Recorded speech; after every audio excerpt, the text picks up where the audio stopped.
Здравейте, казвам се Веселин Алексиев и вие гледате една извънредна емисия на Хубав смисъл.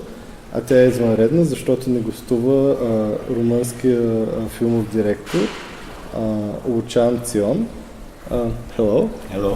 How are you? I'm good, thank you. Good. And you're in Sofia tonight, in the next couple of days. Yep. How do you feel in Sofia? Very good. Very much like home, actually. I see a lot of similarities between here and Romania, and I came here because I wanted to explore this space and sort of neighbor country that I didn't know much about until now, or I haven't actually visited until now. So for me it was something I had to sort of like check Sofia on the list of Eastern European countries that I'm doing research in, and that I'm actually very interested to know more about. Yeah, I think also on the Bulgarian side, I feel that a lot of Bulgarians know very little about, in general, the common history with Romania, and also on the current affairs and the situation in Romania. Right. The thing that I always said is that I don't know about Bulgaria so much, but Romania, unfortunately, people there don't know nearly enough about their neighbors or neighboring countries, and that is, I believe, the wrong state of things at the moment, which unfortunately I think has been promoted by a sort of an ideology which sees the nation of Romania as isolated from the rest of Eastern Europe, and this comes from a time of, or rather, it comes from an educational system and from sort of an ideology that tries to stress the Latin origin of Romanians, which automatically pushes the country towards the West, or particularly towards the Latin-speaking countries of Europe. And I believe this does a great disservice to Romanians because they do not know their neighbors, and they are sort of in denial about who they really are, because there is definitely a very strong streak of Balkan and Eastern European heritage that's being purposely ignored in order to bring out this other Latin side. This comes from a long history of struggles. It involves nationalism, it involves politics, and so on. But I think this is a wrong that should be righted in this day and age. And the only way to do this is to look at the neighbors, to look beyond the borders, and to find the similarities in cultures and traditions that actually make these countries much more similar. Yeah, and you said recently you've been working mostly focusing your films on East Asia. Right. Yeah, I've been working in East Asia, in China and Singapore, and the reason I'm there is to sort of establish possible connections between Eastern Europe and Southeast Asia. The other thing that interests me in my work as a filmmaker there is the sort of rampant capitalism that's it overwhelmed the sort of more developed Asian countries. So these are the countries particularly on the Pacific Rim, which are the coast of Asia, starting with Japan, going down to Taiwan, South Korea, Hong Kong, and finally Singapore. And these are the so-called Asian tigers of the 90s, have by now, I believe, developed a very strong capitalist system that makes them very different from sort of the mainland China, but also from other post-colonial cultures in Asia. And to me, it's very interesting to question whether this capitalist development is actually a good thing or a bad thing. In that, for sure, it brought a lot of prosperity to these countries, but the question is at what cost. And in these super developed countries, the cost has been in social relations and in basically daily life, where you see a high level of alienation. And it reminds me very much of what Marx was talking about almost 200 years ago. So what we have to keep in mind is that there is a huge cost for pushing the economies of particular countries in a single direction, and we should actually be warned by what happened in capitalist Asia. Like, how would you could you define maybe a little bit you said the social relations were the main problematic points, that, or at least what was interesting to you? Could you maybe elaborate more, like what changes do you see, or specific relations maybe? Right. It's a hard question, because this goes almost to the level of affect and to sort of a sensibility that I have as an artist and as a film director, but mostly it's about sort of a change in the way people interact. And this has to do with consumerism, of course, but it also has to do with exaggerated amount of work and this exaggerated focus on material gain, success, status in society, etc. I think these combined, they sort of work together to bring that to increase the miscommunication and the lack of communication, rather, between members of society. So at the level of solidarity, or at the level of grassroots movements and so on, yes, there is in certain countries in capitalist Asia definite consciousness of the democratic process and participation in politics and in government, but on the other hand, there is these movements are very much copied from the West, and they don't necessarily affect the standard of living. It's more about ensuring at the formal level that there is a very democratic form of government, which doesn't necessarily please people at the human level. So the problem I have with these places is that there's sort of a breakdown in communication, mostly between people, and that I find scary in a way, because it sort of gives a direction for this new millennium, which is not necessarily something that I enjoy seeing.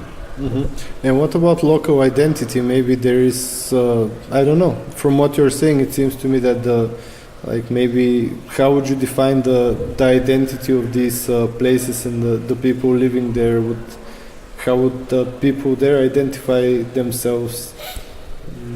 Yeah, this is very hard again, because I'm not sure whether this can be generalized at the level of the entire Pacific Rim. But for Southeast Asia, there's definitely colonialism played a huge part in that identity.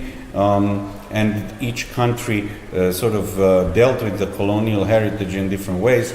By living and working in Singapore, particularly, I know that colonialism was not necessarily rejected. It was rather incorporated into the sort of new platform that was established after the independence of the colony from Britain. It's something that similar is going on in Hong Kong today, where we see the sort of a certain pride in the colonial heritage to the detriment of sort of the Chinese element or the Chinese part of the culture. So that's why I believe we see this huge clash there right now between Hong Kongers and the Chinese government, where Hong Kongers feel that they are being robbed of something that's part of their heritage, which is their Englishness or their colonial upbringing. This is not necessarily looked down at by the locals. In many cases, this is considered a source of pride, and it's also a means by which in their identity politics they differentiate themselves from China. And for them that's very important because they do not want to consider themselves Chinese. In Singapore, the heritage has been sort of modified by another sort of political philosophy that started to be employed in certain discourses in the country after the 60s, after 65 when it got independence. And these have to do with the fact that Singapore has been quote unquote raised from the first, from the third world into the first, which is something that the leader of the country takes great pride in, and this mentality is now being perpetuated by the government, the same government that's been in power since '65. Actually, the first leader, Lee Kuan Yew, passed away in 2015, and the new prime minister is his son. So, in terms of democratic processes with Singapore, is a little. It's a bit more ambiguous, to say the least, compared to other countries like South Korea, Japan, Taiwan, etc. But I do think that's really problematic because the image that's projected by Singapore in the West is one of not only democratic politics, but the one of economic success. And this image is being replicated and has been replicated not only in China by the Deng Xiaoping in the late 80s, when China rose to the higher economic status, but we see this trying to be copied in other post-colonial and post-communist societies, which is, I also believe, is a dangerous way forward, because it's not employing local history to build on the existing structures, but again, it's trying to import a model that exists in Asia. So with Eastern Europe, we have this sort of double vision in which we look primarily to the West for their sort of democratic tradition plus economic development, but also secondarily to the East now, because the East has been successful in perpetuating this story, or the Pacific Rim, the capitalist East has been successful at perpetuating stories about economic development from rags to riches in a matter of 50 years or something, or less in the case of Singapore. And these are very catchy for societies and countries that have been struggling with transition for now 30 years, since 1989. And as things look right now, they don't seem to be getting out of this transition anytime soon, or at least the processes that were implemented didn't bear fruit as early as they expected it. Yeah, you actually read my mind on this. I was going to ask you to make maybe if there are any parallels between the Southeastern Asia and Eastern Europe, which seems, I see already from your narrative that there are a lot of similarities. What do you think could happen differently in different, like, it seems that there are a lot of similarities, but what do you think are the differences between our societies? Because I think Bulgarian and Romanian societies and all of Eastern Europe has a lot of shared heritage with the last hundreds of years, and since the last 30s, what do you think is different in the narrative? Because obviously Eastern Europe was on the losing side of the Cold War, and now we face a new reality, and like Southeastern Asia had one narrative, and you already outlined more or less the similarities. What do you think is different, or what do you notice different in a... Well, I believe with Eastern Europe, one of the main problems has been repeatedly that countries in this region have always started to, or always tried to start anew from every sort of major political change that they experienced in the last few centuries. And that, as we have seen so far, didn't exactly help in their development. However, I believe what's not being done here at this moment is sort of the valuing of the local heritage. So, for Eastern Europe to be looking exclusively at the West and more recently to capitalist Asia, I think is a mistake, because it would be, or countries in Eastern Europe would be doing exactly what the bourgeois governments in the 19th century were doing when they were looking to France and Germany, England, etc., to copy cultural forms, political forms that they then implemented in their home countries, which sort of means, sort of a development by copying something that's not exactly there. What I do believe is that Eastern Europe should follow its own path that is rooted in history, but also in recent history, which means valuing and not denying their communist past, among other things, and sort of building the on top of the structures that have already been laid by the socialist government for the second part of the 20th century. So this is one of the directions that I think is ignored at the moment, and this should be, in my view, a priority to not only develop economically, but also to create a sense of belongingness and sense of community among the countries of Eastern Europe, which don't really know each other, despite being next to one another. Yeah, I think also that really one of the big problems maybe for the East is that it doesn't have the confidence to think for itself. Maybe, I don't know if you will agree. And you have been working all over the world, Africa as well. What could you, maybe to finish this up, what are you working on right now? And maybe to end on a positive note, what do we want to see happen in our region, the Balkan region, in general, Eastern Europe, or maybe Europe as well? Yeah, for sure. I think, first of all, my experience in post-colonial and post-socialist societies sort of taught me that there is great similarity between these types of societies, or the sort of the effects of successive governments and forms of government.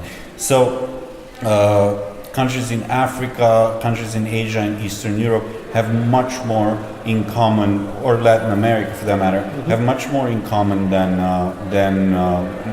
meets the eye. And a sort of a internationalist approach, such as the one of the now defunct or almost defunct non-aligned movement, something along the lines of tricontinentalism, or in film something along the lines of third cinema, would be an approach that would make these cultures communicate more amongst each other rather than refer repeatedly to the West.